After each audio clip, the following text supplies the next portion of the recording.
Olá, sejam todos bem-vindos. Nós vamos falar, então, da Torre de Babel. O que seria esse mito, né, maravilhoso, a Torre de Babel? Que lá na Bíblia diz, né, que tudo santificado, né, mas não é nada disso.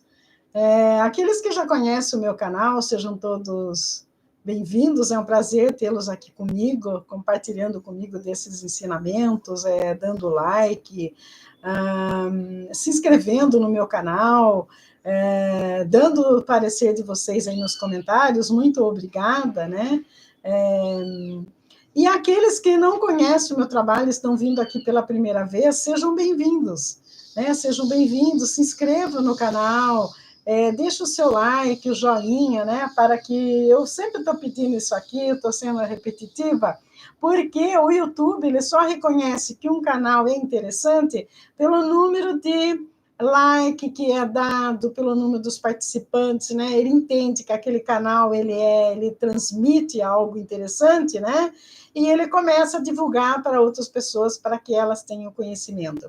A espiritualidade ela tem pedido, né, mais do que nunca, que nós façamos, né, esse tipo de trabalho para acordar mais pessoas, para que elas realmente entendam, né, a situação hoje que nós nos encontramos no século XX, né, que nós aprendamos a realidade das coisas e não tiremos, né, a venda dos nossos olhos, e que nós continuemos buscando pela verdade, né, buscando pelo entendimento, buscando pela sabedoria. É isso que esse canal aqui se propõe, eu me proponho a isso, a trazer conhecimentos, né, para que as pessoas, cada vez mais, né, elas tenham conhecimento da realidade das coisas, porque daí, se elas quiserem continuar como estão, aí sim elas estarão exercendo o livre-arbítrio, porque a partir do momento que se conhece todas as coisas e ainda mesmo assim decide seguir o incerto, né, aí é o livre-arbítrio da pessoa trabalhando, né, para que ela faça as suas escolhas, tá? Então, a Torre de Babel, ela faz parte de um mito que foi contado por muitos povos. Na época, é retratada ali na Bíblia, né, como se fosse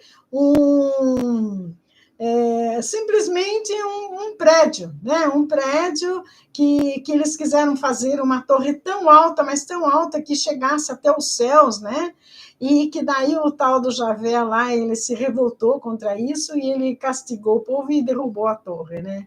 E é engraçado que no tarô também a torre, ela diz isso. Ela diz que a torre, quando ela quebra, quando ela cai, né, geralmente, psicologicamente falando, né, das pessoas, quando acontece a energia da torre na vida das pessoas, acontece aquilo, uma transformação. A pessoa ela elimina uma determinada situação para que uma nova aconteça na vida, porém, ela vem reconstruindo em cima daquilo, porque a torre ela tem uma estrutura sólida, né? A torre, no baralho, no tarô, ele significa o dedo de Deus, quer dizer, algo espiritual, que às vezes o ser humano ele não quer ver determinada coisa e o destino vai lá e manda lá alguma coisa para que ele acorde, para que as coisas aconteçam, tudo baseado nessa Torre de Babel lá, que aconteceu lá no Velho Testamento, né? Mas a Torre de Babel é um mito, né, muito fascinante. Ele originou-se no Gênesis e é um conto. Né? Na verdade, isso aqui é um conto. Ele não pode ser levado a sério como algo que acrescente espiritualmente na vida de alguém. É um conto que ele narra a tentativa dos seres humanos de construir uma torre tão alta que pudesse alcançar os céus. E a história culmina com a intervenção divina, ela vem e acaba com aquilo, né? Acaba com essa torre, ou seja, e castiga o ser humano, né? O Javé, que ele castigava, né? Porque para as pessoas se confundissem, daí ele mandou um monte de idioma, um monte de língua, ninguém entendia ninguém, todo mundo, cada um falava uma língua, quer dizer, vários povos. E estabeleceu seus limites e confundiu suas línguas, trazendo desentendimento e dispersão por toda a terra. Olha que interessante isso aqui, né? Então, vamos explicar isso aqui. A Torre de Babel, ela quer, cada explicação que ela tem, a explicação mais lógica que ela tem, é que a população, ela foi crescendo de tal maneira que ela se tornou um aglomerado de pessoas falando vários idiomas, pessoas com várias culturas, pessoas com várias etnias de todos os lugares. Então, não se entendia. Quando você não sabe aquele idioma, as pessoas não se entendem. Não é que foi um castigo do Criador. As pessoas não se entendiam, né? Só entendia através da arte. A arte cresceu muito, porque uma arte, quando você olha uma arte, ela não precisa do idioma. Quando você olha uma música, por exemplo, a música, ela é uma obra de arte que ela aproxima as pessoas. A música, não a letra, né? Porque, de repente, a letra é de um outro idioma e tem a dificuldade do entendimento para quem não entende aquele idioma. Porém, a música, as notas musicais, a melodia, né? Ela é entendida por qualquer pessoa, né? Porque ela é escrita naquela pauta ali, a clave de sol, depois todas as notas musicais, em qualquer idioma, qualquer pessoa vai entender a leitura pelas notas, né? Só muda o nome delas, né, em cada língua, mas é a mesma coisa. E assim aconteceu naquela época, como o Deus hoje ele é retratado como Elohim, como Oxalá, como Yahvé, né? Como várias denominações, dependendo da língua, dependendo do idioma, né? Ela muda de acordo com os ciganos, falam Deula, né? Deus é Deula para os ciganos, de acordo com o idioma. Isso não quer dizer que se trata de uma outra pessoa, é a mesma pessoa, porém é chamado conforme o seu idioma. E nessa época aconteceu isso. Não tinha mais uma única língua falando, uma única pessoa, porque naquele aglomerado ali começaram a vir povos de tudo quanto é lugar que aconteceu na Mesopotâmia. Então, tinha os amorreus, tinha os filisteus, tinha os Anu, né? Não vou dizer o nome completo, porque senão vai dar problema, né, os seres extraterrestres, tem uma porção de idiomas que eram falados aqui, porção de povos, os sumérios, os babilônicos, os persas, né, ali dos árabes, ali, aquele povo todo, tudo, era uma misturança, cada um falava um idioma, né, tinha os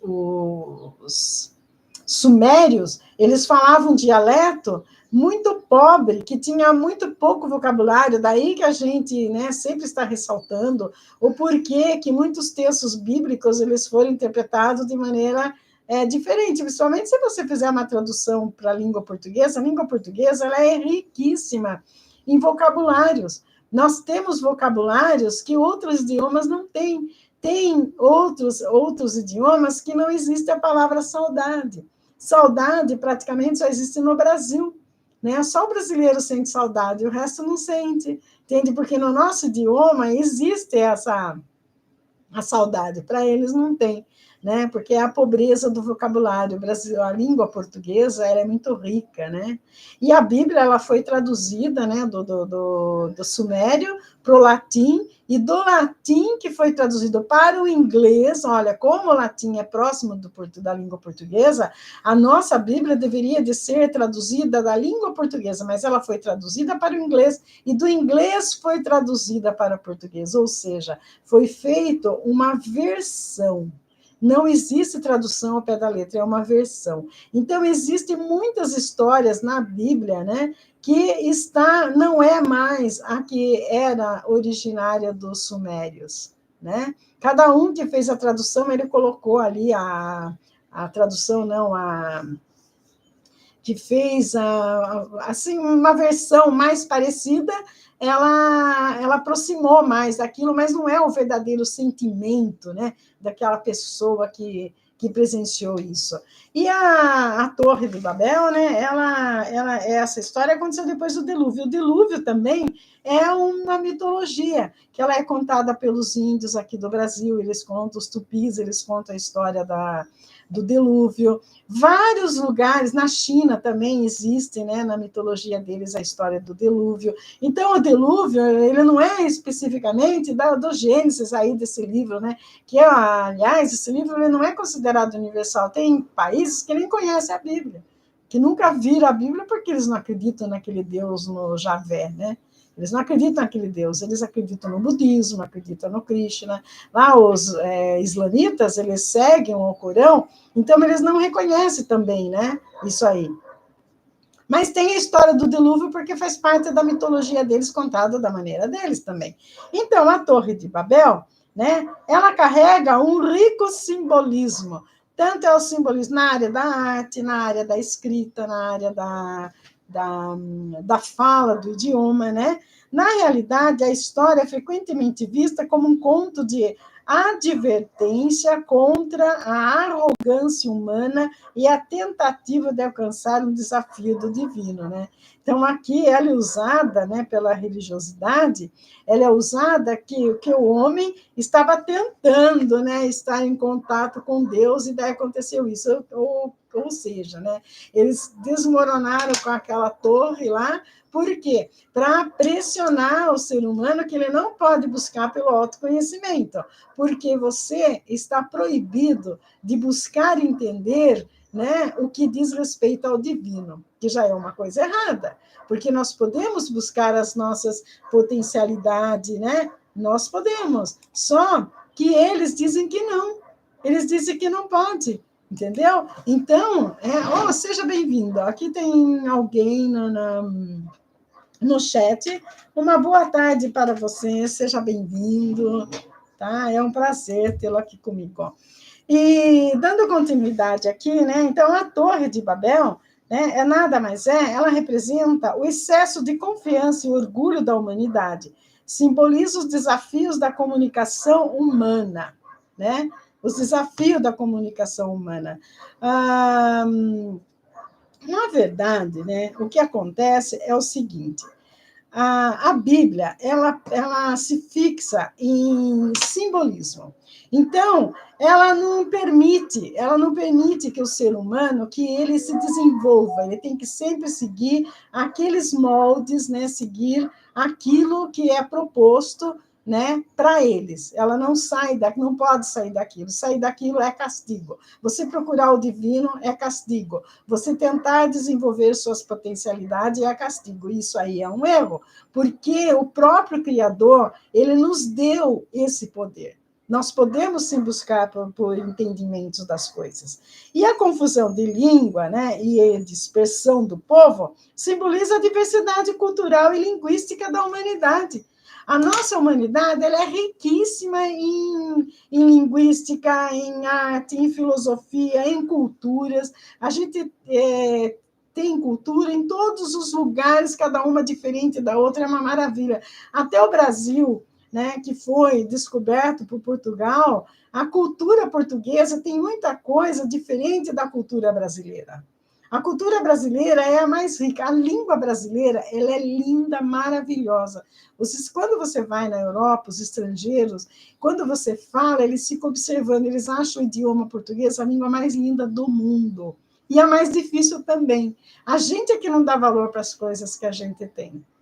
Porque eu sei que tem pessoas que acham que o inglês é lindo, maravilhoso, mas não. A língua portuguesa ela é riquíssima, ela tem um vocabulário incrível. Né? Incrível, é uma pena que essa adolescência que está vindo aí falam tudo errado, né? Infelizmente, eu trabalhava numa escola e eu via professor falando errado, né? Eu achava aquilo um absurdo, porque eu acho que nós não precisamos ser eruditos, né? Mas uma língua bela, a língua do país, ela deve ser estudada todo dia. Os meninos lá, os missionários da Igreja dos Mormons, quando eles saem em missão, eles tiram toda manhã, eles acordam de manhã, eles fazem meia hora de exercício físico, meia hora, daí eles vão, tomam banho, meia hora eles estudam a língua deles e a língua do país onde eles estão. E aqui no Brasil, ninguém faz nada disso. Nós não fazemos, ninguém estuda a língua, só fica naquela fala, é dialeto, está falando nós vai, nós fica. tanta coisa errada que eu também, às vezes, eu peco nisso, porque eu também falo coisa errada. Mas eu estou me policiando. Eu tenho estudado a língua portuguesa meia hora todo dia. Eu estudo a língua portuguesa, estudo inglês, estudo coreano, estudo francês, que meus netos são franceses. Meia hora por dia eu estudo todos esses idiomas, escuto música nas línguas para eu estar aprendendo, né?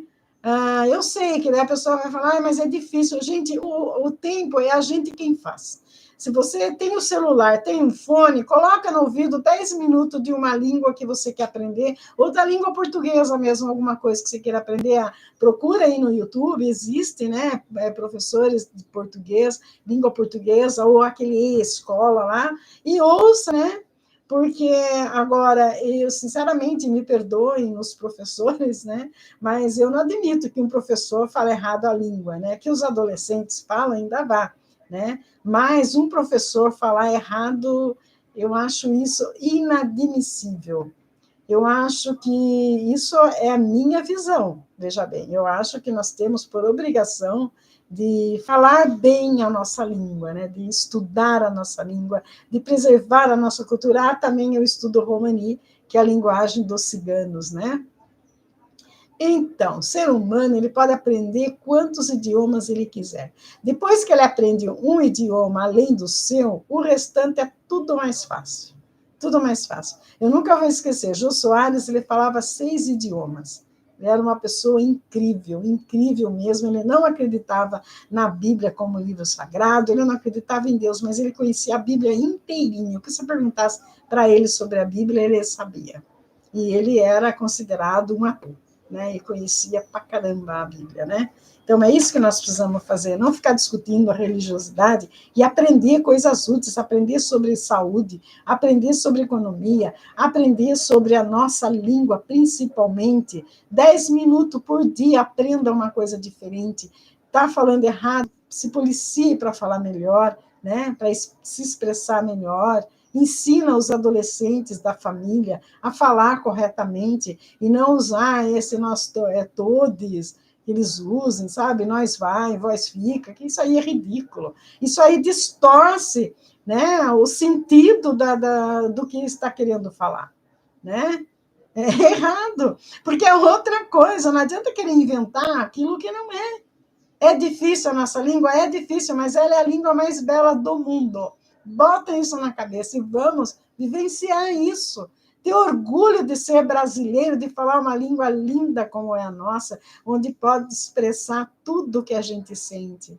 Eu converso com uma pessoa fora do Brasil, né, num idioma completamente diferente, e eu faço a interpretação de músicas, de poesia, ele fica encantado, ele acha que eu sou uma sumida, não é, é a língua que propicia que eu fale do sentimento.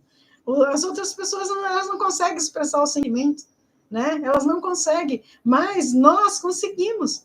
Olha a riqueza dos poetas brasileiros que nós temos, né? Como eles expressam a linguagem, como eles falam, né? João Pessoa, principalmente, que maravilha, não é verdade? Cora Coralina, todas essas pessoas que expressam as músicas, que poesia nas músicas, Chico Buarque de Holanda, né? Um poeta que ele é, eu digo era porque agora não está fazendo música mais, não sei o que aconteceu. As músicas do Roberto Carlos, quanta poesia existe, né? Do Almir Sater, desses caras aí, quanta riqueza no vocabulário. O sertanejo raiz, não esse sertanejo universitário aí que misturou com o inglês e fez uma confusão toda, não. Estou falando aquele raiz mesmo, aquele que canta a música da terra, lá, o menino da porteira. Olha que riqueza existe no vocabulário e nós estamos deixando perder isso, não podemos, temos que cada vez mais resgatar esses conhecimentos. Você não precisa ir numa universidade, fazer um curso, né? Para você, mas eu fiz só o ensino primário, mas você sabe ler, sabe escrever, você tem a condição de desenvolver sua potencialidade, ouvindo, né, do YouTube, no fone de ouvido, né, buscando em aulas assim que existem muitas aulas, o YouTube ele investe na educação. Esse canal aqui que eu estou falando, né, o foco dele é a educação, é levar educação para o povo. E o YouTube ele está conhecendo que não existe conteúdo como esse que eu estou apresentando. Não existe. Que as pessoas que estão fazendo, elas estão fazendo assim por especulação, a parte, por exemplo, dos extraterrestres ligado com a espiritualidade e tal. Eu não apoio religiosidade nenhuma, porque eu não acredito em religião. Eu não tenho religião. Né? E as pessoas estão percebendo isso. Muito obrigada a todos aqueles que têm feito elogio ao meu trabalho. Né? Eu estou tendo todo esse desempenho pelo incentivo que vocês me dão quando vocês fazem um comentário, quando vocês se inscrevem no canal, quando vocês dão um like, né? Como é essa pessoa aí, eu não sei dizer o teu nome, Tifaré, parece Tifaré, seja bem-vindo, né? É um prazer tê-lo aqui comigo, né? Todas as pessoas são bem-vindas, né? E voltemos, então, para a Torre de Babel. Por que nós vivemos hoje uma Torre de Babel no século XXI? Vocês já viram as coisas que estão acontecendo por aí? Já viram? Enchente no Pará, enchente no Rio Grande do Sul, enchente em Santa Catarina, enchente nas praias paulistas, vento super forte, né? Vários vendavais, vários desmoronamentos, doenças que já estão aparecendo, né? A leptospirose já está aparecendo no Rio Grande do Sul, né? A dengue que temos aqui em São Paulo, na verdade, no Rio de Janeiro também está tendo muita dengue, né? Então, todo esse tipo de situação que nós estamos vivenciando, as guerras, a guerra lá no Iraque, né? A guerra lá na Ucrânia, né? Esse descontrole habitacional, populacional que existe na China, no Japão, né? Os árabes brigando por conta ali da terra prometida, os palestinos e israelitas, essa confusão política que nós estamos tendo, né? As pessoas fazendo previsões e mais previsões sobre a vida das pessoas, que vai acontecer isso, vai acontecer aquilo. Gente, o que precisa, por que fazer previsão de vida de outra pessoa? Isso eu acho, assim, abominável, isso. Estar fazendo previsão sobre um ex-presidente, uma previsão sobre um ator, sobre um cantor famoso. Para que isso? Para que isso? É um absurdo isso, não tem que fazer previsão sobre esse tipo de coisa. A previsão sobre, você tem que alertar, como Astar Sharon está fazendo, pedindo para as pessoas que não fiquem em muita aglomeração, que não estejam muito em lugares propensos a enchente, né, a ser colhido, né, por um tsunami. Ele está avisando isso, ficar nas encostas, porque ainda vai haver muito desmoronamento por conta das chuvas, porque as autoridades, elas têm noção disso, elas sabem o que vai acontecer, mas elas não contam para ninguém. Então, as pessoas têm que tomar esse cuidado. Mora em área de risco, já fica ali preparadinho, né, preparado, conforme está havendo muito abalo, muito terremoto no Pará, no norte do Brasil, está havendo terremoto que não acaba mais. Né? Lá no Rio Grande do Sul houve terremoto, não foram só as águas, aquela enchente, agora estamos tendo problema ali na Lagoa dos Patos também, por causa do El Niño.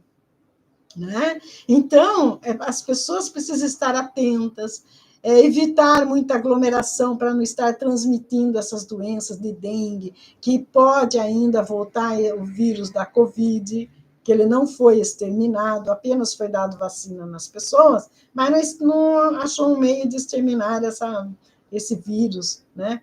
Então, é preciso que as pessoas se preocupem, tendo em vista que nós não temos uma saúde pública aqui no Brasil, ou quiçá no mundo inteiro, de prevenção. A gente tem, né? Uma saúde que quer cuidar do malefício depois que ele acontece, quando deveria ser o contrário. Você fazer campanha de prevenção com as pessoas, de prevenção de doenças, que é mais caro fazer esse tipo de trabalho, sim, mas evita mortes, evita muita coisa com final ruim para o ser humano. Então, é isso que a pessoa devia se preocupar-se, né? Então, nós estamos vivendo numa Torre de Babel, né? A gente está vivendo todo esse tormento que está envolvendo espiritualidade, envolvendo seres extraterrestres, envolvendo forças negativas, força positiva, os elementos do universo. Isso aí é uma Torre de Babel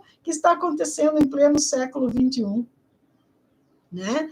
Várias religiões que inventaram por aí, para que isso? Sendo que seria necessário apenas uma, no máximo duas. Por que tantos partidos políticos, né? Este ano teremos eleições nos Estados Unidos. Pode se preparar, que acontece muita confusão aqui na América toda, né? Não só as confusões, né, dos elementos da natureza, mas também, né, pode ocorrer ataques terroristas, uma porção de coisa ali nos Estados Unidos. Nós sabemos disso. Então, se está preparado para isso?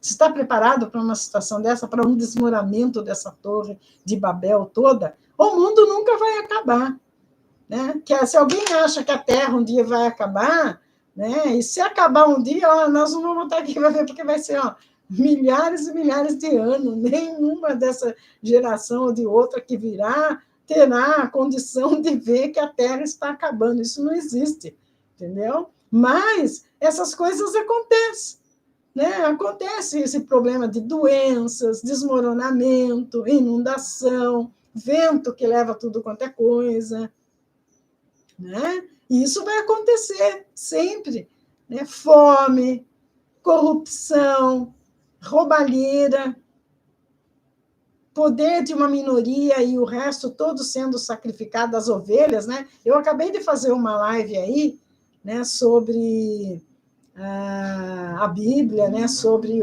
as ovelhas de Javé, né? Daqui a pouco o YouTube já sobe esse vídeo falando que a Bíblia ela usa de símbolos. Aqui a Torre de Babel é um símbolo. Ela usa símbolo, né? E eles são muito bons, e as pessoas que escreveram eram muito bons nisso, porque eles usaram o símbolo mesmo que domina o ser humano. O ser humano passou a ser uma ovelha, né? Seguindo ali o pastor, o padre, seja lá quem for, o pastor maior, um Jesus inventado por Javé, né? Isso que é grave ainda. Então, a Torre de Babel, ela deixou um impacto duradouro, né, na cultura e na arte, inspirando inúmeras obras literárias, artísticas e filosóficas ao longo dos séculos. Desde que aconteceu isso, muitas pessoas, né, têm tentado falar sobre essa Torre de Babel e colocado as suas opiniões, como eu estou fazendo aqui. E tenho certeza que você também vai buscar no seu interior e você terá também uma opinião a respeito dessa Torre de Babel. A Torre de Babel ela foi construída e dedicada ao rei Marduk, né, na cidade da Babilônia, na Mesopotâmia. Marduk era conhecido como Deus responsável pela criação e considerado o patrono da Babilônia. Olha que absurdo! O rei da criação, né? Quer dizer, inventando um Deus, né? O criador do universo, né? Um ser incriado, um ser que ninguém consegue imaginar. Já falaram que é esse Marduk aqui. É só porque ele quer mesmo, né? As confusões que vivenciamos hoje não é porque temos mais línguas, mas simplesmente porque vivenciamos conflitos gerados para fortalecer o poderio dos criadores do mundo, entendeu? Então, por que nós temos esses conflitos hoje em dia? Né? As religiosidades existem por quê? Para fortalecer aqueles controladores, aqueles que querem dominar o mundo economicamente, aqueles que querem ter o controle sobre tudo o que acontece no mundo. Né? Essa torre do século XXI é dedicada a eles.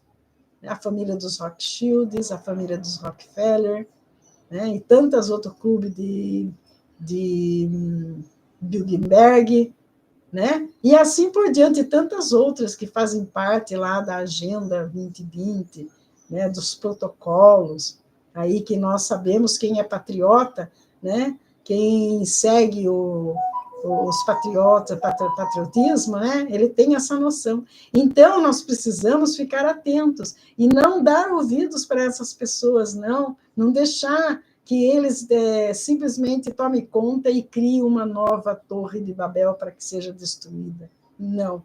Vamos buscar por conhecimento, por inteligência, e nós, cada um, que derruba a torre que colocou dentro de si, impedindo que você busque por conhecimento. Derruba esse símbolo dentro de você e busque o entendimento, a expansão das consciências. E era isso que eu queria deixar para vocês. Namastê.